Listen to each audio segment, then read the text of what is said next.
सन 1945 में जापान तकरीबन मुकम्मल तबाह हो चुका था। हिरोशिमा, नागासाकी खंडरात में बदल चुके थे। लाखों लोग बेघर थे, कारखाने तबाह हो चुके थे, मईशत खत्म हो चुकी थी। दुनिया को यकीन था कि जापान शायद कभी दोबारा अपने कदमों पर खड़ा नहीं हो सकेगा। लेकिन सिर्फ चंद दहाइयों बाद उसी जापान ने ऐसी तरक्की की कि पूरी दुनिया हैरान रह गई। आखिर जापान ने ऐसा क्या किया जो बहुत से दूसरे ममालिक ना कर सके?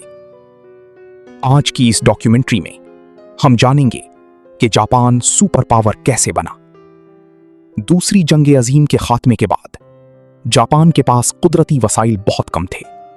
तेल नहीं, गैस नहीं, लोहा भी महदूद। ऐसे हालात में तरक्की तकरीबन नामुमकिन दिखाई देती थी। लेकिन जापान ने एक मुख्तलिफ रास्ता इख्तियार किया। उन्होंने फैसला किया कि वो दुनिया की बेहतरीन मसनूआत बनाएंगे।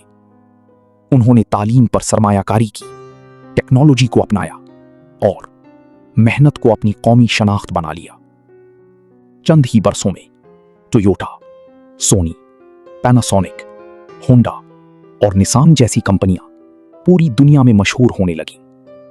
जापान ने ज्यादा चीजें बनाने के बजाय बेहतरीन चीजें बनाने पर तवज्जो दी।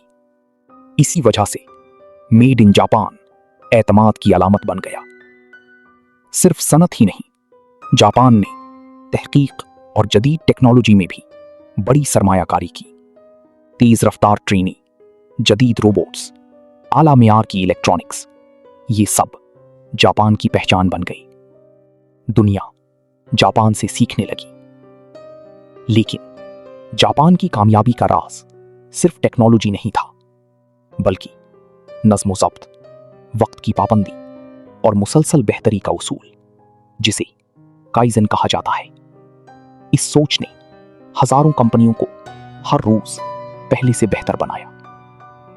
आज जापान दुनिया की बड़ी मईशतों में शुमार होता है। उसके पास कुदरती वसाइल कम है, लेकिन इंसानी सलाहियत, तालीम और जिद्दत उसकी असल ताकत है।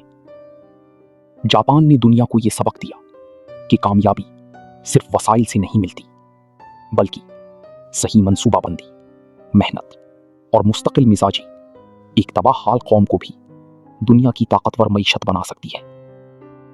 तो आपका क्या ख्याल है? क्या कोई और मुल्क भी जापान जैसा सफर तय कर सकता है, या जापान की कामयाबी हमेशा एक मुनफरिद मिसाल रहेगी?